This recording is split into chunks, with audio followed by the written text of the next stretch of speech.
Jadi tekan analyze, kemudian descriptive statistics, kemudian tekan frequencies. Lepas tu dekat sini kita kena masukkan semua soalan demografi kita tadi. Masukkan semua dan tekan OK. And then kita akan dapat result macam ni untuk semua soalan demografi yang kita dah masukkan tadi.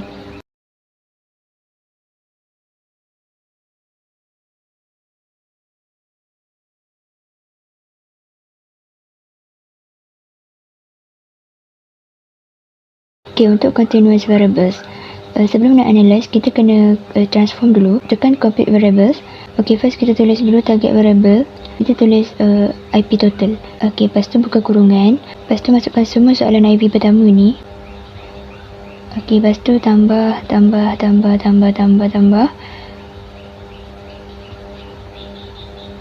lagi.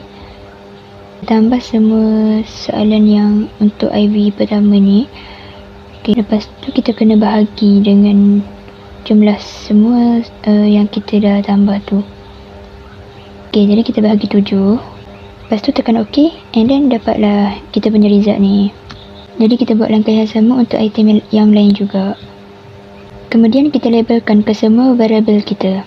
Okay, untuk documents ni kita tukar kepada kosong semua variable kita tadi. Okay, bila dah siap compute semua variable, kita dah boleh analyze. Jadi tekan analyze, kemudian tekan descriptive statistics and pilih descriptive. Kat sini kita masukkan ke semua variable yang kita dah compute tadi. Masukkan satu-satu. Kemudian tekan option. Lepas tu tick juga coolness dengan kurtosis tu. And then continue. Tekan OK. Lepas tu dapat dah result statistik deskriptif kita.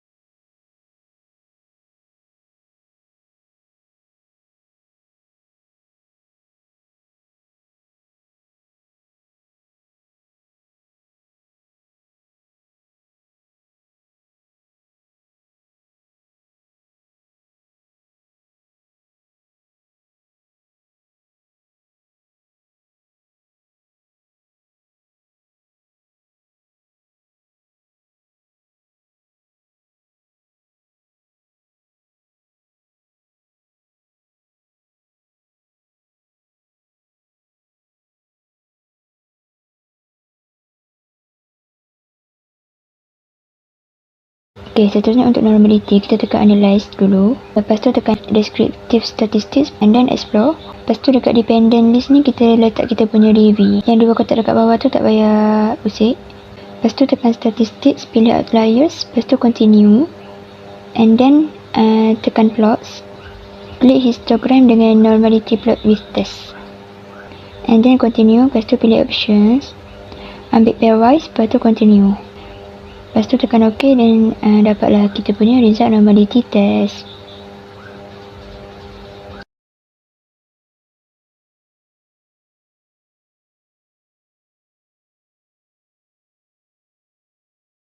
Assalamualaikum warahmatullahi wabarakatuh. Dalam video ini kami akan menerangkan secara ringkas tentang kajian yang telah kami jalankan. Kajian ini bertujuan untuk memahami bagaimana pengalaman dan kecenderungan inovatif pengguna mempengaruhi persepsi dan niat tingkah laku mereka terhadap aktiviti menjamu selera di jerat makanan. Data dianalisis menggunakan ujian SPSS. Kemudian kami menggunakan ujian Cronbach Alpha untuk menguji kebolehpercayaan data.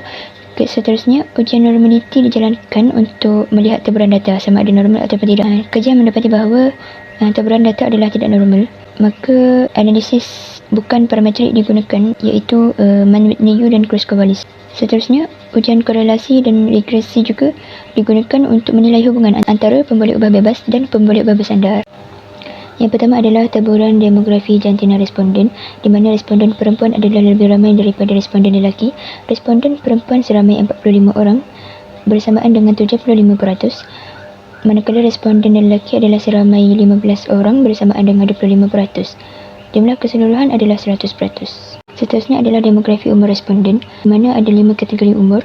Majoriti responden berumur 18 hingga 24 tahun, iaitu seramai 32 orang bersamaan dengan 53.3%, dan responden yang paling sedikit ialah yang berumur 55 tahun ke atas, iaitu seramai 4 orang sahaja, mewakili 6.7%.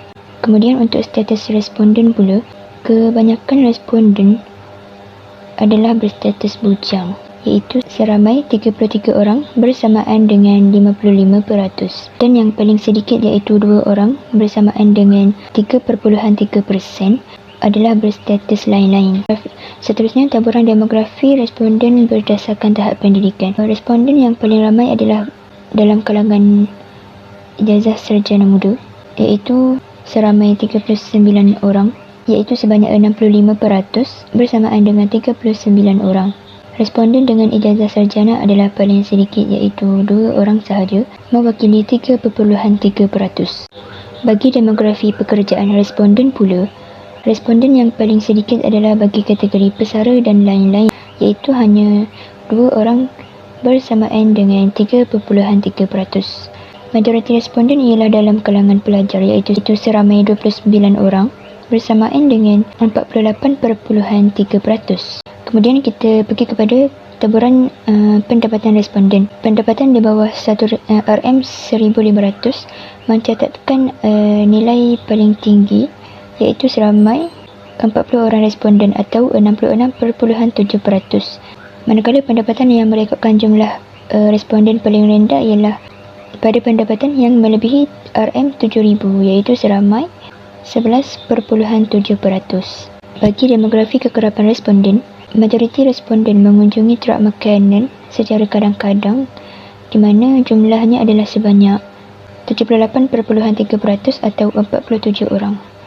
Seterusnya, jumlah responden yang mengunjungi truk makanan 2 hingga 3 kali seminggu dan sekali seminggu adalah sama, iaitu 3 orang bersamaan dengan 5%, dan ini mencatatkan nilai paling rendah. Berdasarkan jadual, pengalaman truk makanan mencatatkan min tertinggi, iaitu 4.04 dengan sisihan piawai 0.552. Manakala niat tingkah laku mencatatkan min terendah, iaitu 3.59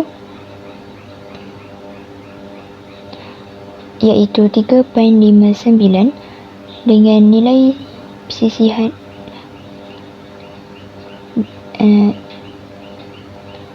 piawai 0.777. Secara keseluruhan, nilai min berada antara 3.59 hingga 4.04.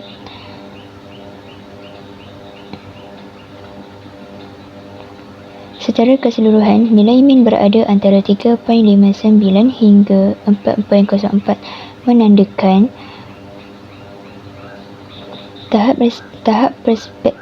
tahap persepsi responden adalah konsisten. Melihat kepada jadual, ujian Kolmogorov-Smirnov dan Shafirovic menunjukkan P kurang daripada 0.05, maka ini menunjukkan taburan data adalah tidak normal. Oleh itu, analisis bukan parametrik digunakan seperti Mann-Whitney-U dan Kruskal-Wallis. Seterusnya adalah non-parametric Mann-Whitney-U test. Kenapa kami gunakan Mann-Whitney-U test? Sebab result normality kami adalah tidak normal. Jadi kami mesti menggunakan Mann-Whitney-U test bagi 2 kategori, dan bagi 3 kategori ke atas pula kami perlu menggunakan Kruskal-Wallis. Okay. Untuk Mann-Whitney-U test ni adalah kami uji Mann-Whitney-U test ni melalui demografi dengan pemboleh ubah bersandar, iaitu dependent variable. Jadi ini adalah hasilnya. Jadi ini adalah hasil jadual daripada Mann-Whitney test, iaitu yang hanya merangkumi jantina. So now number dekat sini adalah 15 yang merangkumi lelaki dan 45 merangkumi perempuan, yang mana min rank lelaki adalah sebanyak 29.00, manakala min rank bagian perempuan pula adalah 31.00. Okey, untuk rajah kedua pula, kita dapat lihat di sini adalah keputusan Mann-Whitney-U adalah 315.000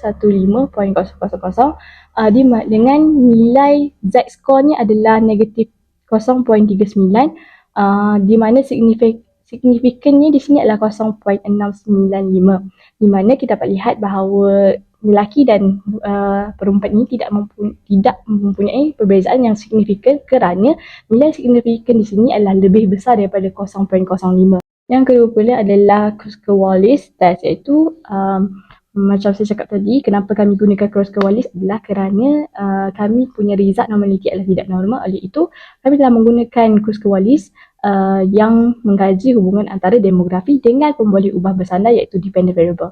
Pertama adalah umur, iaitu yang merangkumi demografi dan juga niat tingkah laku. Mean rank yang paling tinggi adalah pada kumpulan umur melebihi 55 dengan N-nya adalah seramai 4 orang.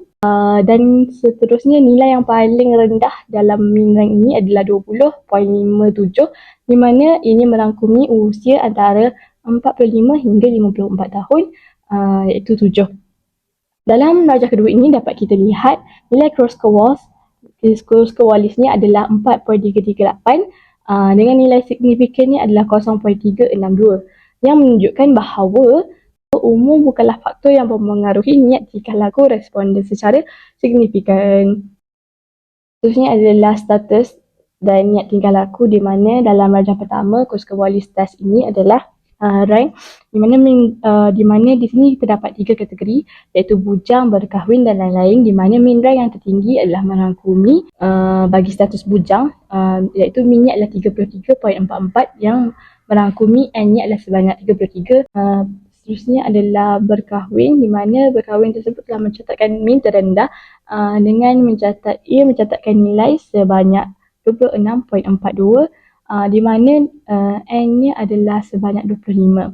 Seterusnya adalah pendidikan dan niat tingkah laku, di mana dapat kita lihat dalam jadual ranks, dan di mean rank yang tertinggi dalam jadual ini adalah merangkumi yang mencatatkan nilai 32.42, iaitu sekolah menengah dengan N-nya adalah nilai 6 dan nilai terendah adalah 24.50, di mana ini adalah melibatkan ijazah sarjana dengan N-nya adalah 2. Okey, untuk ujian non-parametric Kruskal-Wallis ni, kita akan ke analyze, kemudian kita tekan non-parametric test, and then ke legacy dialog, kemudian kita pilih yang independent samples tu yang ada K. Lepas tu kita akan pilih dekat test variable list tu kita akan masukkan DV, iaitu niat tingkah laku. Kemudian dekat grouping variable kita masukkan IV yang kita nak uji tu. So kita akan buat satu-satulah pekerjaan. Kemudian dekat different range kita tengok minimum 1 dan maksimum berapa kategori yang ada dekat situ. So kita okey, ni dah keluar dah. Jadi kita ulang je balik step tu sampai habis di IV yang kita nak uji, iaitu sampai bersama.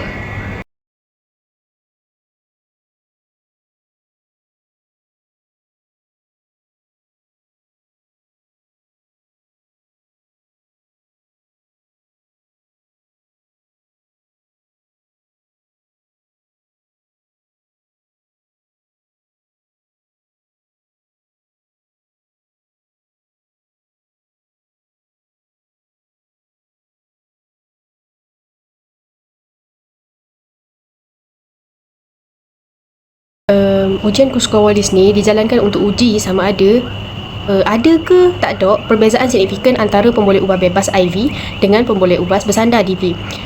Kalau 1 atau 2 kategori kita guna Mann Whitney, tapi kalau 3 dan lebih kategori dalam pemboleh ubah tu kita akan guna Kruskal-Wallis. Jadi disebabkan pemboleh ubah bebas kumpulan pekerjaan ni ada 7 kategori, jadi kita akan guna Kruskal-Wallis lah untuk ukur perbezaan signifikan tu.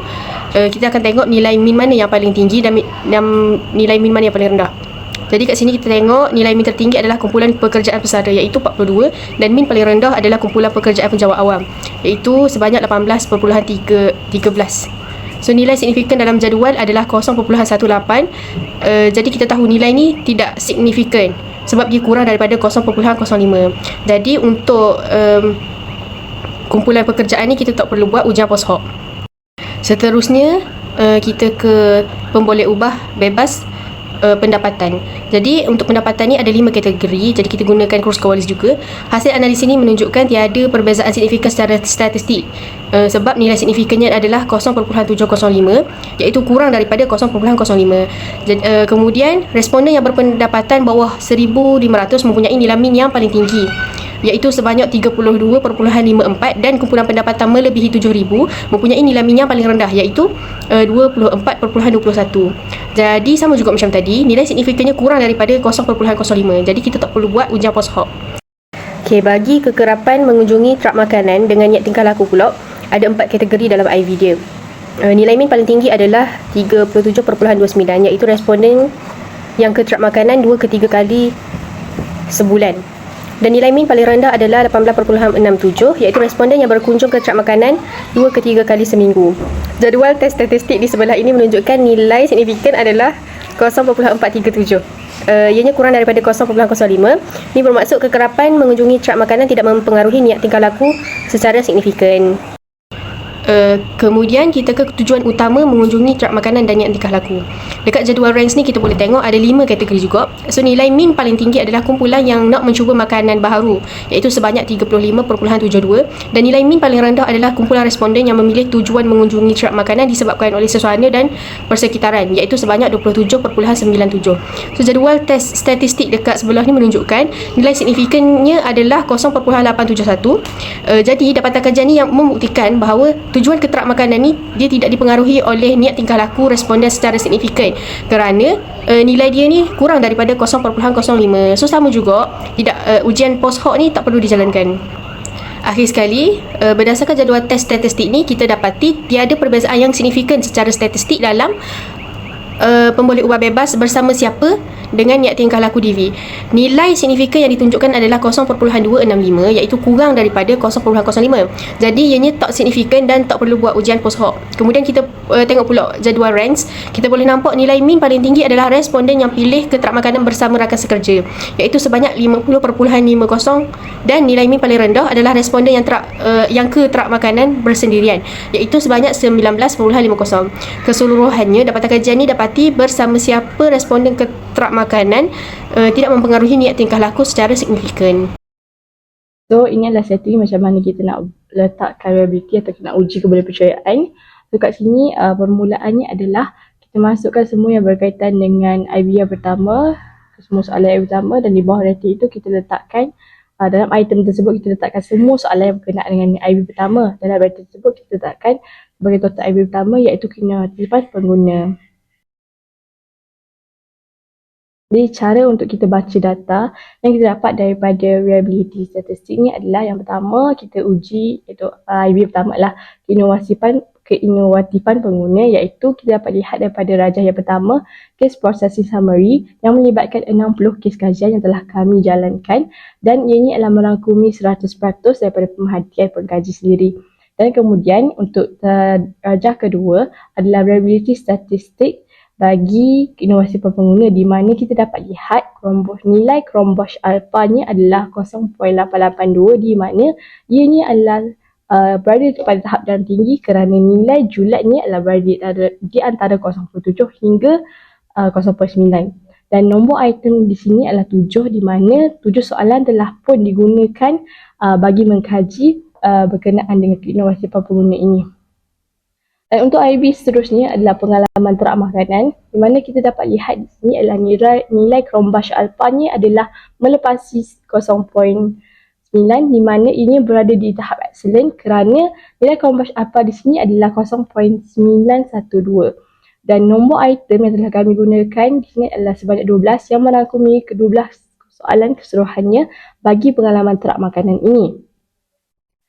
Seterusnya, IV yang ketiga adalah image kulineri terak makanan, di mana kita dapat lihat nilai Chromebosh alpha di sini adalah 0.934, di mana ini telah pun melepasi 0.9 dalam nilai kebolehpercayaannya. Jadi itu adalah berada di tahap excellent dengan nilai itemnya adalah 6, kiranya 6 soalan telah pun diuji dalam IV ini. Dan seterusnya adalah IV yang terakhir, image menjamu selera terak makanan. Kita dapat lihat nilai Chromebosh alpha-nya di sini adalah 0.897, di mana ini adalah berada dalam tahap tinggi kerana ini telah kerana julat nombor ini di antara 0.7 sehingga 0.9. Dengan nilai item ni adalah sebanyak 5, iaitu 5 soalan telah pun kami kaji dalam imej menjamu selera terak makanan tersebut. Dan akhir sekali adalah niat tingkah laku iaitu DV, Dependent Variable.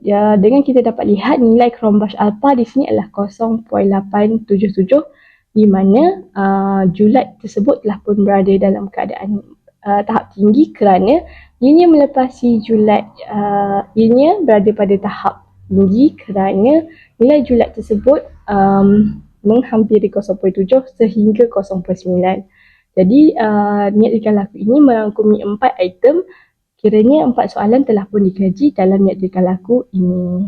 Okey, hai, Assalamualaikum. Saya Tuan Nur Zulaika binti Tuan Doni, nombor matrik 079544. Okey, jadi hari ini saya akan tunjukkan bagaimana kita nak jalankan ujian korelasi. Okey, yang pertama kita tekan analyze. Kemudian kita cari correlate and then favorite. Okey, sebabkan kita nak tengok hubungan di antara dua pemboleh ubah lah. Lepas tu kita masukkan dekat sini, kita masuk kat variables, kita masukkan ke sini, masukkan ke semua IV dan DV yang dah di compute. Okey, dekat sini. Pertama, niat tingkah laku, inovatif pengguna, pengalaman terak makanan, imej kulinari dan imej menjamu selera. Pastikan semua ni kita tertinggal lah, boleh ubah dekat sini. Lepas tu kita pergi dekat options, lepas tu kita tekan dekat missing values, kita tick exclude, cancel pairwise. Okey, lepas tu tekan continue. Lepas tu kita tengok correlation coefficients, kita tick percent. Sebab apa? Sebab kita nak buat correlation percent lah. Lepas tu kita tekan OK. Nanti bila kita tekan OK ni, kita akan dapat satu jadual mengenai correlation lah. OK, kita nak teruskan pula dengan tafsiran korelasi kita. OK, korelasi persen ni merupakan kita tahu satu kaedah yang kita gunakan untuk kita kenal pasti hubungan linear di antara dua pemboleh ubah yang berterusan lah. OK, kita tahu IV ada hubungan tak dengan DV. Jadi kita buatlah ujian ni, dan dekat sini kita boleh lihat bahawa N, okay, N adalah total bilangan jumlah respondents. Jadi N ke sini semua adalah sama, semua sama 60-60. Maksud kita dah ambil sebanyak 60 orang lah responden dalam tembuan dalam survey kita ni. Dalam korelasi penting untuk kita tahu nilai R. Okay, nilai R adalah nilai perkali korelasi yang akan orang kata menunjukkan kekuatan dan arah hubungan itu. Okay, nilai R yang positif akan menunjukkan satu hubungan yang sehala, manakala nilai R yang negatif kali R yang negatif akan menunjukkan hubungan yang bertentangan lah. Contoh, kalau IV pengguna ni kita tengok dekat percent correlation dia adalah positif 0.523, maka dia akan menunjukkan satu hubungan yang sehala apabila inovatif pengguna meningkat, niat tingkah laku juga meningkat. Okey, contoh jika kalau dekat pengalaman terak makanan ni kita dapat negatif, bermaksud pengalaman terak makanan jika dia meningkat, niat tingkah laku akan berkurang. Okey, dia akan menunjukkan satu hubungan yang bertentangan lah. Kemudian kita tengok dekat sini secara keseluruhan, kita tengok kita punya significance. Okey, nilai P kesemua adalah kurang 0.001. Okey, ia menunjukkan satu hubungan yang kuat, okey, signifikan yang kuat. Jadi kita boleh katakan keseluruhan pemboleh ubah ini, kesemua pemboleh ubah mempunyai nilai signifikan, hubungan yang positif dan signifikan. Okey, kemudian kita tengok pula dekat sini yang paling tinggi nilai korelasi adalah imej menjamu selera, yang kita tengok dekat sini ada positif 0.823. Okey, positif 0.823 ni kita kuasa duakan dan kita tukar kepada percentage, kita akan dapat sebanyak 67.73% of variance. Ini bermaksud sebanyak 67.73% imej menjamu selera ni menyumbanglah, okey, menyumbang sekitar 67.73% dalam variance. Okey, yang menunjukkan bahawa mungkin persepsi visual ataupun suasana menjamu selera itu sendiri orang kata mempengaruhi niat tingkah laku. Okey, kemudian imej kulinari mempunyai nilai korelasi kedua tertinggi. Kita tengok nilai positif 6.80, kita kuasa dulukan dan tukar kepada percentage, kita akan dapat sebanyak 46.24% lah. Yang bermaksud imej kulinari menyumbang sebanyak 46.24% dalam variance. Dan ia menunjukkan bahawa kulinari mungkin dari segi kualiti ataupun kuantiti sendiri dan persembahan makanan itu memainkan peranan penting lah dalam membentuk niat tingkah laku pengguna. Yang ketiga adalah pengalaman terap makanan, ada sedikit rendah berbanding dengan dua ni. Dia dapat positif 0.596. Bila kita tukar kepada, kita bahasa duakan nilai R tu, kita tukar kepada percentage, kita akan dapat 35.52%. Jadi nilai korelasi dekat sini untuk pengalaman terap makanan agak sederhana, kuat lah berbanding dengan image mengenali dan menjamu selera ni. Dia lebih kuat. Okay. Dan ia mungkin kata pengalaman pengguna seperti layanan ataupun suasana ataupun kemudahan yang ada dekat terap makanan tu memberi, orang kata, memainkan peranan penting jugalah dalam membentuk niat tingkah laku itu. Okey, inovatif pengguna mendapat korelasi, nilai korelasi yang terendah, di mana kita tengok ada positif 523, positif 0.523. Okey, bila tukarkan kepada, kita kuasa keluarkan nilai R tu dan kita tukar pada percentage, kita akan dapat sebanyak 27.35%. Jadi yang menunjukkan satu hubungan yang positif tetapi sederhana, kuat lah, sebab ia melebihi 0.5. Okey, dia melebihi 0.5, tapi dia tidak sekuat berbanding yang lain. Jadi itu sahaja. Kita boleh lihat bahawa kesemua IV ni mempunyai hubungan yang positif, sahaja dan kuat lah dengan niat tingkah laku.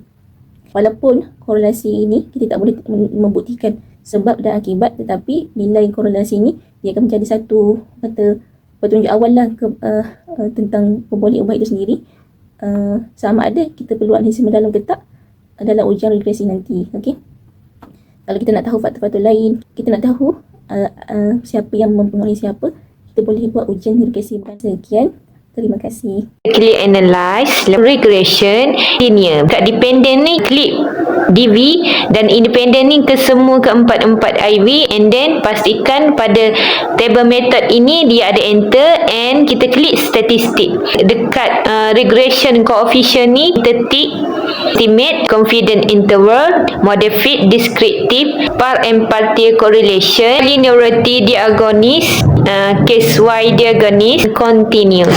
Kita tekan pada option exclude case pairwise, and then kita tekan kepada plot.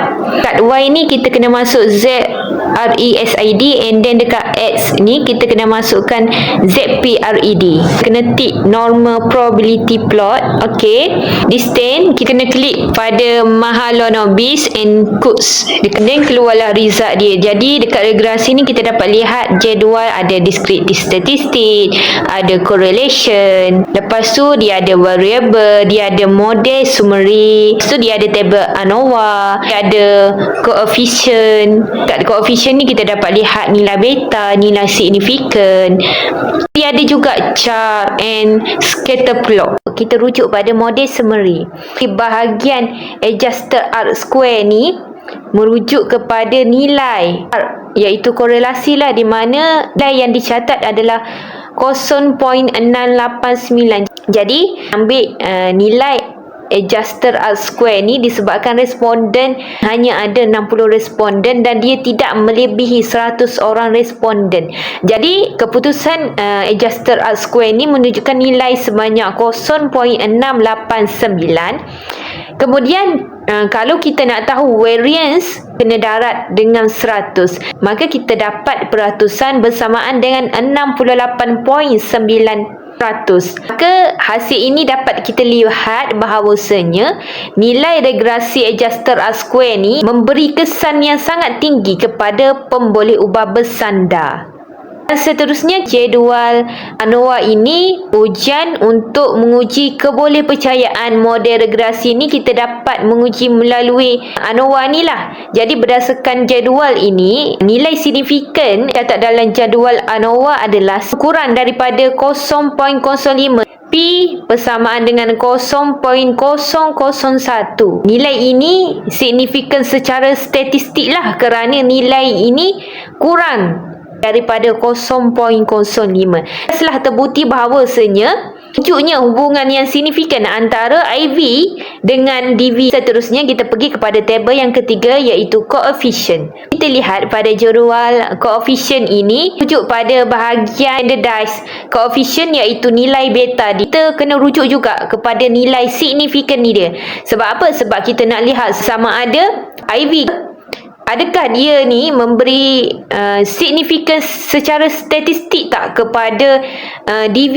Kita dapat lihat juga nilai toleran dan juga VIF. Apabila merujuk jadual ini, bila kita lihat kepada beta, kita dapat lihat bahawasanya imej menjamu selera trek makanan mencatat nilai yang paling tinggi, iaitu bersamaan 0.757 nilai beta. Manakala signifikan yang dicatat adalah kurang daripada 0.05, iaitu nilainya adalah 0.001. Kesimpulannya, kita dapat rumuskan bahawasanya imej menjamu selera ini signifikan kerana dia berada di bawah nilai 0.05. Jadi, isu kebolehpercayaan multicollinearity ini boleh dilihat pada toleran, iaitu nilai dia kena mesti kurang daripada 1 dan VIF pula hendaklah kurang daripada 10. Dan seterusnya, kita pergi kepada cara yang terakhir, iaitu regresi. Regresi ini adalah merupakan salah satu kaedah analisis di mana kita nak kaji keempat-empat IV kepada DV kita, iaitu niat tingkah laku pengguna track makanan. Jadi, matlamat regresi ni adalah untuk mengukur sifat hubungan antara IV terhadap DV menggunakan teknik standard linear ataupun multiple linear. Kesimpulan dan keseluruhannya, kajian ini meneliti bagaimana pengalaman dan kecenderungan inovasi pengguna dapat mempengaruhi persepsi serta niat tingkah laku masyarakat terhadap aktiviti menjamu selera di track makanan. Berdasarkan dapatan kajian, didapati bahawa terdapat beberapa faktor yang mempengaruhi niat tingkah laku pengguna terhadap track makanan. Antara ialah keinovasian pengguna dan sebagainya.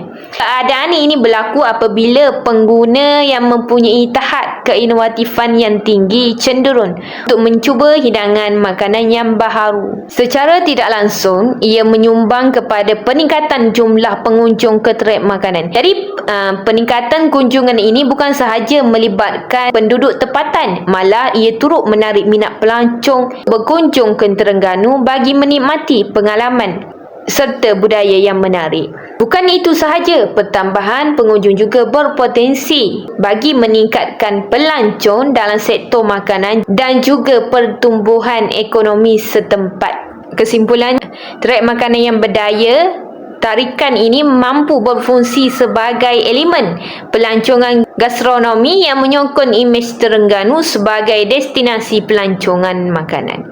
Kesannya, pembangunan industri track makanan ini dapat menyumbang kepada penjanaan pendapatan usahawan kecil. Bukan itu saja, tapi dia boleh mengukuhkan ekonomi negeri dan juga negara.